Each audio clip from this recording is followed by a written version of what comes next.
D'accord, très bien. Donc, ben, écoutez, première des choses, je suis ravi, Marie, pour l'invitation. Je suis ravi d'avoir été associé à ce sommet qui, j'espère, aura encore des éditions et des éditions et des éditions pour des siècles et des siècles. Parce que Je crois qu'on a Daniel. c'est toujours un moment de partage de ouf. Donc, merci beaucoup pour ça. Merci aussi à tous les participants qui sont présents. Greg a beaucoup réagi. Touré, j'ai aussi vu Salomine, j'ai aussi vu beaucoup de personnes dans le chat. Franchement, nous sommes honorés, nous sommes heureux de vous savoir tous connectés et tous présents pour ce moment de partage. Ce n'est pas une formation, c'est juste une discussion, un renforcement de compétences, disons ça comme ça, parce que chacun de nous a ses compétences. On est là pour davantage, en fait, les faire évoluer. Donc, de façon très directe, ce que j'ai préparé pour vous va s'articuler sur 5 petits points. Je vous ferai une présentation un peu de moi parce que je pense que c'est la base. Il y a beaucoup de gens qui me connaissent, d'autres qui ne me connaissent pas. Donc, je vais me présenter à vous. Je suis quelqu'un qui est très focus sur les chiffres parce que je pense que quand on est un manager, on a besoin de voir la data. On a besoin de se dire pourquoi est-ce que le tableau n'est pas rouge, pourquoi c'est vert, pourquoi le KPI est fait ci. On a besoin en fait de voir ça. On va se poser une question vraiment existentielle. Pourquoi la confiance? Ça, c'est la base. On va répondre à ça tous ensemble. Ensuite, on va aller sur les 5 leviers pour créer une relation de confiance que j'ai identifiée à mon sens. Et on va clôturer par les avantages de l'engagement collaborateur.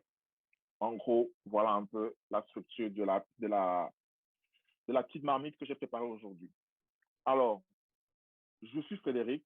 On va dire que je me considère comme un passionné des relations humaines. Je suis en freelance et en indépendant pour le moment parce que j'ai 2 casquettes. J'ai une casquette de salarié, j'ai aussi une casquette d'entrepreneur, mais je me suis plus senti entrepreneur parce que j'aime ma liberté. J'ai toujours aimé être libre dans ma tête de faire ce que je veux, même comme bon, dans l'entreprise, tu ne veux pas le faire. Ce n'est pas pour pousser certaines personnes à la rébellion ici, hein? Non, pas du tout. Donc, je suis coach emploi et LinkedIn. Je suis aussi fondateur de ma petite entreprise qui s'appelle Nguinia. Je pense que avec beaucoup de recul, Marie-Claire comprend quelle est la signification de Nguinia et d'autres Camerounais qui sont connectés, je ne sais pas. Mais Nguinia signifie force, en gros. Et moi, je me considère, je suis un lion indomptable. Donc, il y a un lien, c'est clair. Alors, moi, j'ai 7 ans d'expérience professionnelle depuis 2022 dans le secteur des ressources humaines, le business development, le transport et la logistique, les conseils et coaching stratégique. Et comme je l'ai dit, j'ai aussi une appétence pour l'entrepreneuriat de par projet, mon projet que j'ai mis sur pied un peu seul. Donc, j'ai un parcours multisectoriel également. J'ai fait de l'agroalimentaire. J'ai travaillé dans des cabinets de recrutement, dans la fintech, dans des startups et ma dernière et récente expérience dans une entreprise, dans une multinationale, dans le transport et la logistique. Alors, grâce à Dieu, j'ai fait un continent. Il faut que j'en fasse encore plus d'ailleurs, de toute façon. J'ai fait un continent avec de façon plus spécifique 2 pays, le Cameroun et la Côte d'Ivoire. Actuellement, je réside en Côte d'Ivoire et tout. Alors, pour aller plus loin, quelques chiffres clés. Comme je vous expliquais, moi, j'aime beaucoup les chiffres, j'aime la data. Et je pense qu'on ne peut pas démarrer, on ne peut pas parler de voilà, expérience collaborateur ou relation de confiance sans vraiment en faire un tour d'horizon sur l'année 2021.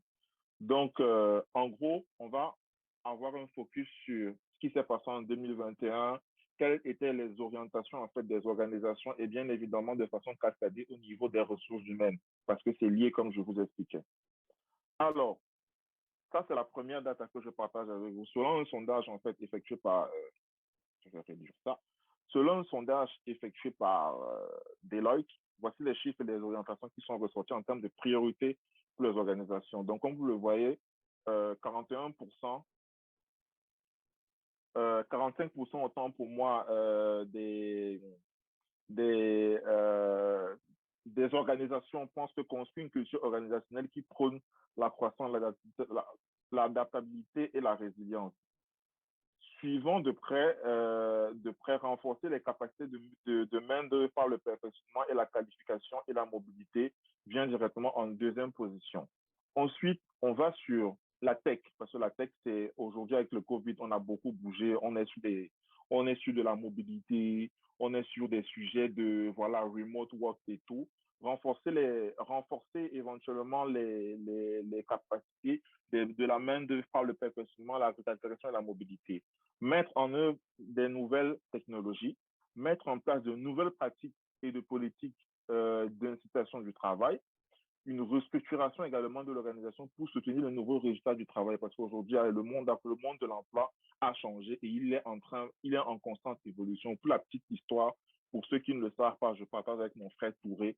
En ce moment, le gouvernement ivoirien est en train de travailler dans son code du travail pour instaurer en fait le télétravail.